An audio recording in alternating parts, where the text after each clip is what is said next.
So when Paul and Kyle asked me to talk about this, I think this has been a concept or a topic that, has been touched on over the last 18 months, 2 years. We've been hearing this at conferences, here at ASOTUCon, here at DMSC, MRC, NADA, right? Maybe 2 years ago, everybody was a CDP, right? That's all you heard was CDP, whether you knew what it was or not. But the underlying concept of that was, we have a lot of dirty data. You heard Ryan Rohrman talk about that this morning. It's dirty, or, not smoke where someone's changing it, but all of you have that, and anyone in the dealership or marketing or whatever position you are.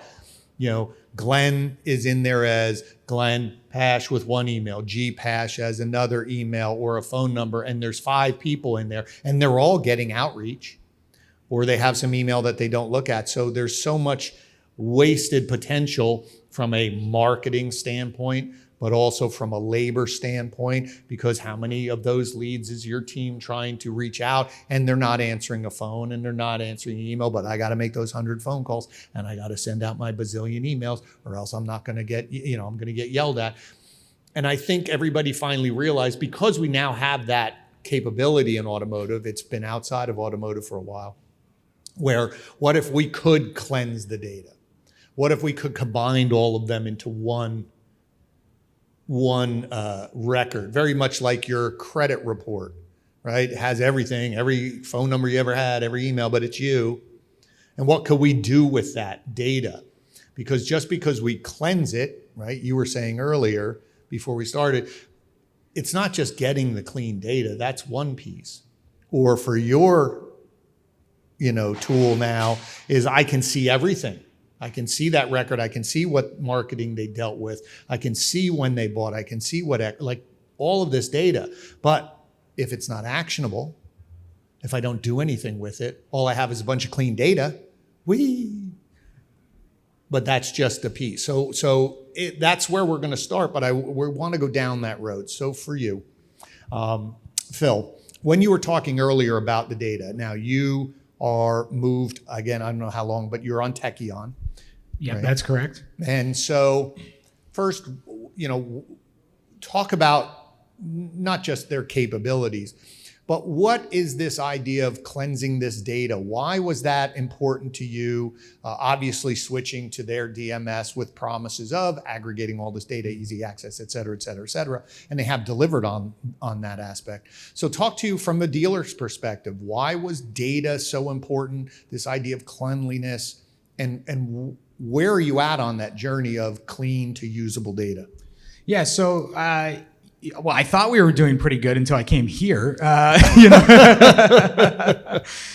the move to Techion happened a little over 3 years ago, and the main reason there was what we identified was who's a partner that we think is setting up a structure and a data structure that is actionable moving forward, right? Because you could tell that, okay, there's all these different applications that we're using. How easily accessible is that data?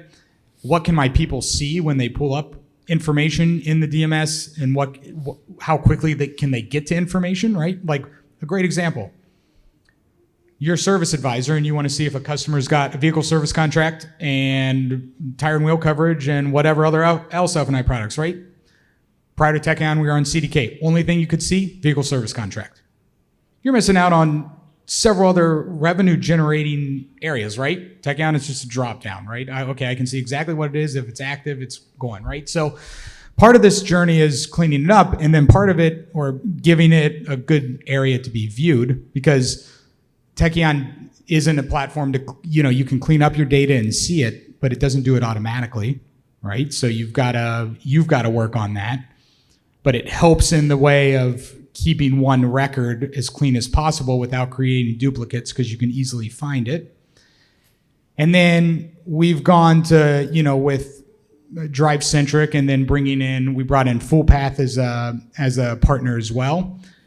Full Path does a really nice job of bringing out information from Techion and Drive Centric to clean that data that we can use for action items as well, right? But there's a few, and we can talk about it as we get into that, but There's a lot of different ways we're using these different platforms and then putting process around it to try to make sure when the customer's standing in front of us, we can have a legible conversation.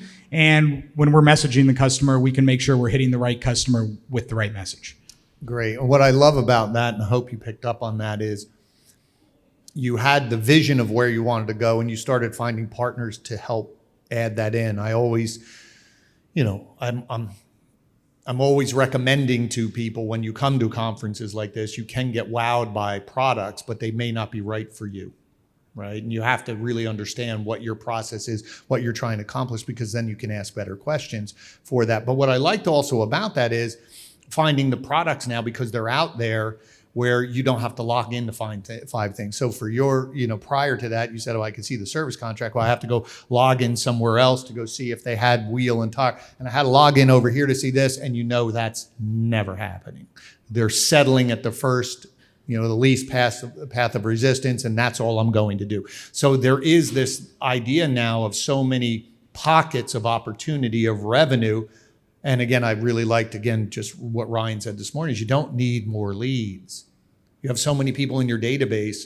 How are we really taking care of them? The new ones will always come in, and you'll still do that. But is there more inside that DMS? Now, so for you, Tony, Reynolds has now become more out here, forward-facing. Their CRM is now, being talked about in very complementary ways. I've seen the product, I've used it with some of my clients, and I'm amazed at what it's doing now. And now with the evolution of Curator, aggregating all of this to do exactly what you're saying, I can see everything in one place. So talk to us about, again, talking about this problem of data and how this integration of all these tools now are delivering this value to your customers. Well, I'll start with a little bit of history. So a few years ago, we were talking to one of our larger enterprise customers, and he had some frustration that notes that he was putting in the CRM were not showing up in F&I. And that we are the DMS and the CRM for his product, that should be there. That shouldn't have been a problem, right? So this is a problem we have to look for a solution and solve this for our customers. And we also had the cleansing of the data and email appends and address correction, things like that, when we had our naked line product, and we still do some of that. And that we take the data up and we cleanse it and do the hygiene. And we had a process of maybe moving down records, and if we fix the addresses and things at the DMS, on the MMS level, the naked line level, we could fix it at the DMS level. But we still didn't have that unified record across the spectrum of the Reynolds system that dealer was using. So as we started moving towards solutions, we created basically that one record, that one identifier for a customer within the DMS across all the stores, right? So there was just one unified customer. That was step one. Step two, you talked about what do you do with that, right? So we needed a partner to start say, what are we going to do? How do we activate this data? Because you're correct that the dealers are sitting on all that first-party data and all that valuable data. They're paying a lot for leads when they have so much data themselves, right, they could just go and take advantage of. So how do we help them do that? And so we partnered with FullPath. We're a similar situation here where FullPath plugs into our CDP that we have across our DMS, and we can do this audience activation. So, and that product is called Curator. And within Curator, we'll set you up with over 100 audiences to start with. And it'll hit every VIN in your system as it runs through. They're very dynamic. Customer, as the customer journey moves from place to place, that person will fall into a different audience and get a different email or text campaign, depending on what you have set up. But the other key thing we've done with Curator is with focus, like you talked about, with our CRM. We want that data to be connected with the CRM. We see the Curator and CRM as one platform with different users using it. Curator is primarily going to be used by the marketing manager or the sales manager, someone who's responsible for doing the marketing decisioning making for the dealership, maybe the internet manager, whereas the CRM is for the salesperson. Well, once we put up Curator with some of our customers, what I heard back was it was this really nice sentiment from the manager was, this is finally, for the marketing manager, this is finally connecting all the work we're doing in marketing with the sales process.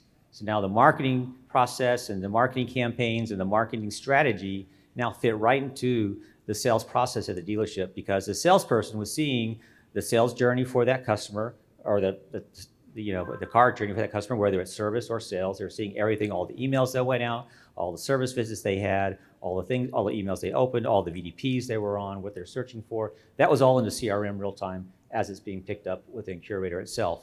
And so, in addition, we have Curator Full Path has these data ups.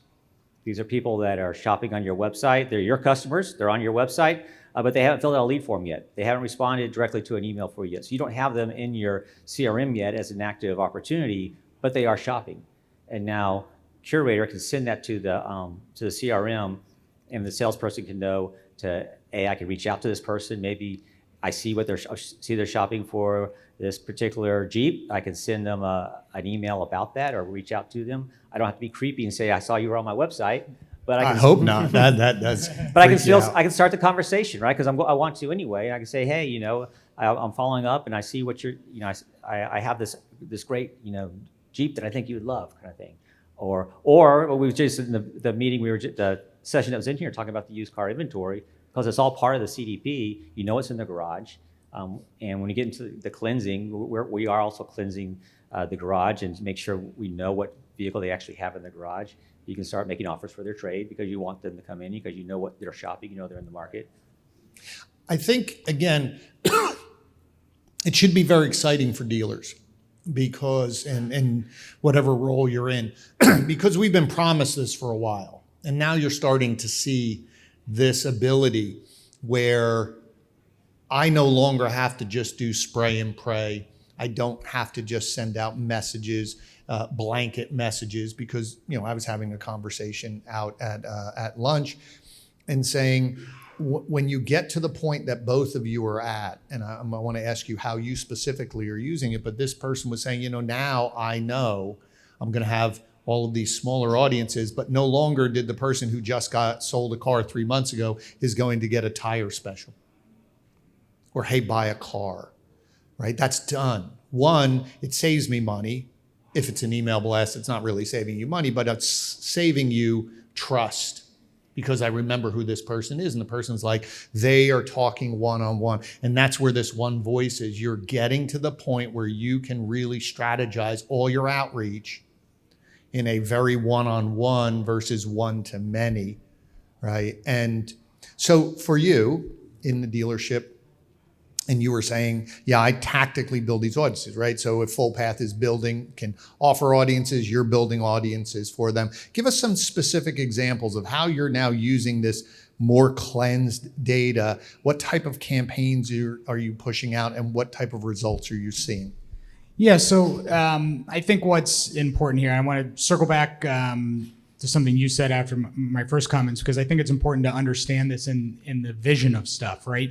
So one of our great partners is Congruent. Now I guess it's More Than Cars Creative. And in branding our dealership, right, one of the things we focus on, it's our tagline of every commercial, is where you always feel the magic. Okay, so now I've got something to deliver on, right? This is the kind of guiding principle of why we're doing these things, right? Right. And so what I want to separate here is there's the customer experience in store, and then there's the customer experience out of store. So in cleansing the data, we're able to use, along with a great agency, we're able to give really targeted campaigns. So we have, like, one of our best converting campaigns are equity campaigns going out to customers, right?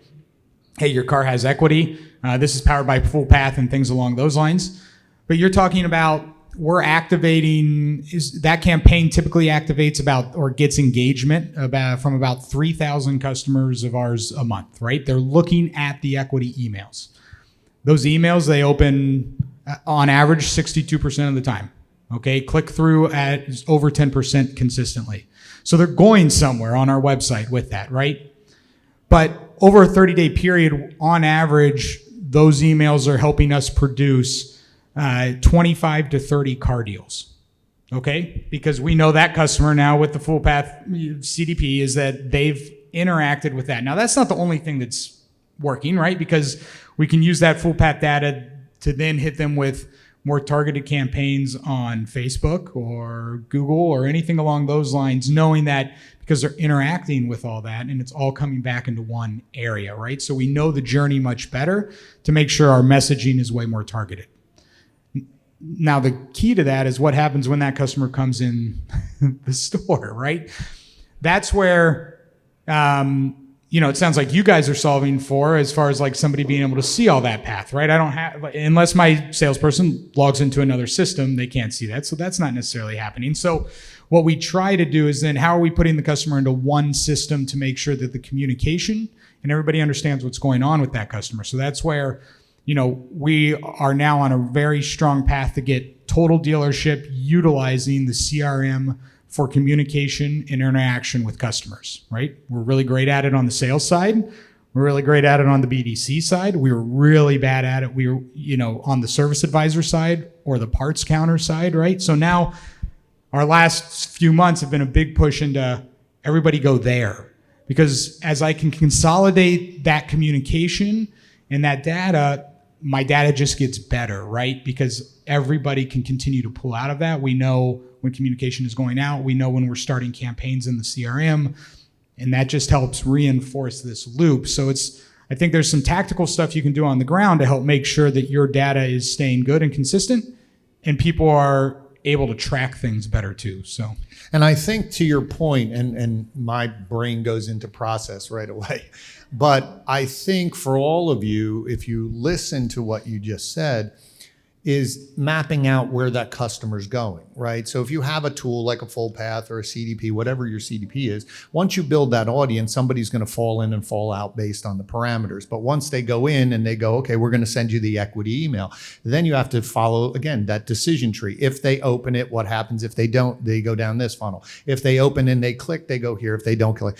Most important is once they click and they get here to the website and they do something and it goes in, who is going to go talk to them? Because maybe I don't want my salespeople talking to them because they're too hard, or I have to give them a script and say, this is how you talk to this one, right? So there has to be that training. Then to your point is when they come in, what are we doing? What's that experience? How we're handling? And that all has to be mapped out, or else all you're doing is you're going to have frustration either with the team or the point. But I love also getting everybody back into, in your case, using yours, same thing here, is that I can see everything, because then it just prepares your team. Your team wants to be successful. Your team wants to give a great experience, but nothing frustrates them more is like, I wish you would have told me that ahead of time. I wish I knew that. I would have mentioned that. And you say, oh yeah, but you had to log in. And to your point is, if as soon as you have to say you have to log into another, you might as well just stop, because it's not going to happen. So walk us through for you as well. So same thing, these equity campaigns and things like that. So give us a few examples of what some of your successful dealers, how they're leveraging it to turn it into more service revenue for retention purposes and also for more sales. Right, and then I'll go beyond just the full path marketing side of it and talk more about, because Curator, its power is how it's combined with the CRM. So if you're a salesperson and you've had a marketing campaign to a customer, or they are a lead and they're out there and they come onto your website. Well, if you're on your CRM, you'll get a little message saying, hey, John Smith is on your website looking at this VDP, or John Smith is down in Goobagoo, looking at some cars, or in virtual retail or on chat, and you can go connect directly to him if he's in chat and things like that. So we're bringing in what's happening on the website right into your CRM, right where you're there. Now, the next thing we're doing is we're using AI as a tool to help the salesperson when salesperson starts interacting with that customer, using the AI of sales enablement. We will bring forward that data that's so needed for them to know how I'm going to deal, how am I going to talk to this person that's either I'm in chat, or I'm going to send them a text, or I have an appointment for them, they're coming in, right? So the AI will bring things forward like that they're in equity. It'll highlight that for you. It'll bring forward things to you like the last time they were in service, or any maybe hot topic notes that may have come up, phone conversation, things that may have been, as with the phone AI may pick up that they were really interested in buying. It picked up a high intent to buy. Now you know that when they're coming in, or when you're going to reach out and talk to them. And then also provide, it'll provide, here's a suggested text that you want to send this customer. here's a suggested email to send this customer. You can tweak it, change it, but based on all the data that the AI sees there that's important about this customer, it'll make a suggestion for you. It'll also even give a suggestion of a phone script. So when you call them, you can look at the script and know what kind of points to hit, make sure you're doing that. So really enable and empower the salesperson to use the data that the marketing went out and generated. And that's where that dealer was saying, hey, finally my marketing strategy is connecting to my sales process. Right, and it's starting to work. So let's talk about, we have about 10 minutes, and again, I definitely want to open up to questions. I'm not going to go use the app because I'm old. But for you, this all sounds good, and I know people sit in the audience, and I always sit in the audience and say, that sounds great, cleanse data, or it sounds great, he just went and he told his people, and my goodness, they all logged in. What were some of the hurdles that you faced once the data is clean, getting that, either your marketing agency to use it correctly, your team to use it, or to buy in, the struggle to get everybody in? Talk to us about that. How did you implement it? Because I think that's one of the biggest struggles for everyone. They leave here, it sounds great, but how do I actually get it done? So share that. Yeah, I think the key word there is partnership, right? So the selection of FullPath involved my marketing team, right? Like they were on all the calls that we did, and they helped make the decision because I need them bought in to do it. I'm not the one doing that, right? So, I think it was important in involving, it's been important involving key players, because not only are we choosing the platform together, but we're setting the expectations of what we expect not only from the technology provider, but then from like my marketing team, right? Okay, if we're going with this, I expect you to use their APIs to target certain customer bases, right? I also expect us to go into their the CDP and create target audiences so we can send out customized offers to those people on a monthly basis, right? So like with anything, right? We got to have the clear expectations so you have something to measure against, right? And so if it's not happening, it's a very easy conversation. And if it is happening, then we can iterate even more, right? In store, it's kind of the same thing. It's creating the vision and making people understand why it's important. So it took a long time for us to convince our service department and service manager to use this, right? Now, it was like a year and a half of constant messaging of like, we need this to happen, right? And this is why. So it got to the point to where, when communication becomes a problem, hey, here's another reason why we should be doing this, because that person that answered the phone might have just been able to solve your problem, and now we got an upset customer and you're the one dealing with it, service manager, and you're wasting more time of your day when if we had it all in the system, we have easy access to it and we have quick response to it, right? So they got to see the why. And then once I got the buy-in, now all the tracking goes in place, right? So what's the activity look like? Does it match up pretty close to like the RO counts we've had that day? Are we seeing the outbound and inbound calls? The call review powers the back end stuff on that, makes it very easy to understand. That plugs into the CDP too, so that's really nice, right? So you have all these different things that are happening that allows trackability, and then you can hold people accountable to what those, again, setting expectations and holding it accountable. Usually what I find is that the persistence of it will ultimately, the persistence and holding things up as an example ultimately helps in getting the buy-in. So then once the buy-in's there, it usually becomes pretty easy, right? It's kind of like a car deal. Like I like to teach my team, we spend the majority of our time in a car deal should happen up front, because then when you get to the closing of the deal, well, if we've done everything right up front, that should be pretty easy, right? If we've shown all the right information up front to get the buy-in, then the execution and of the process and the expectation should be pretty easy. Well, what I like about that is two words you used is persistence. You gave them the why. You're obviously showing them the wins and areas to move, and that idea of consistency. And I think that's one of the things we all have to combat as an industry. It's a very 30-day mentality. It didn't work fast enough. It's patience, Ryan again mentioned 18 months, you said 18 months, to get people to do something but if you really believe in it, you got to just whittle it down and wear them down till they don't have any other option, not from a berating or penalty or beat them up, but it's just, this is the way it's going to be. And they mentally make a choice in their head. So one last question, then I want to open it up to the floor. So from your perspective, you're on a different site. What are a couple things that, when they're adopting this strategy that you're having of curator, what's some of the feedback that you're getting in a positive way, or even I don't want to say frustrating, but this is a lot, and how do you help someone through that? Okay, so on a positive, what I kind of explained with the data ups and connecting the marketing piece to the sales piece. That's the feedback we've consistently gotten, is that that's just eye-widening to them. Like that, we never expected to be able to have this type of actually seeing the marketing come all the way through to the salesperson, and the salesperson seeing where it's coming from and being able to, and with the AI helping them to talk to those customers. That's been the most positive impact. Right. So the problems we've seen and run into is the overwhelmingness of it, right? Especially if you're coming into a dealership that's never used a CDP before.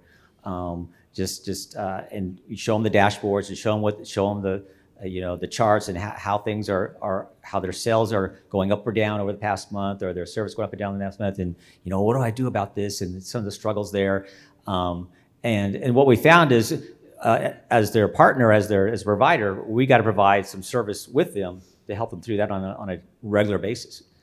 One, the install out there and set things up. Like I said, we're going to set up over 100 audiences. So right away, they can be pretty turnkey for a lot of dealerships. As far as once the audiences are built, we're going to hit all the VINs, and people are going to fall dynamically through the different audience as they go through their journey. But all dealers want to go in there and do their own campaigns. Things are coming up. They want to sell certain types of cars. They want to do certain types of things. So they need to learn how to run those audiences and do that themselves. And we can go to a couple of ways. One, you can get a marketing firm, and you can have them help you do it using Curator, or you can go in there and build them yourselves, and that's what you can call on us, and we'll come in there and help you and say, well, how do I do this? I want to move this model this month, and I want to do some kind of specials. We can show you how to set up an audience to do that, and we'll work with you and help you set that up. That's great. Any questions out here? You're all afraid. You're like, please let me out of this room. I don't want to listen anymore, but that's okay. Right now, we're automotive specific, yes.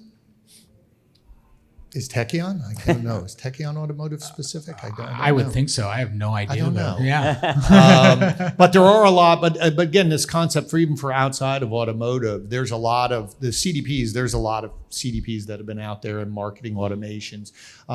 But if you think of, if anyone's ever used Salesforce, has anyone ever used Salesforce?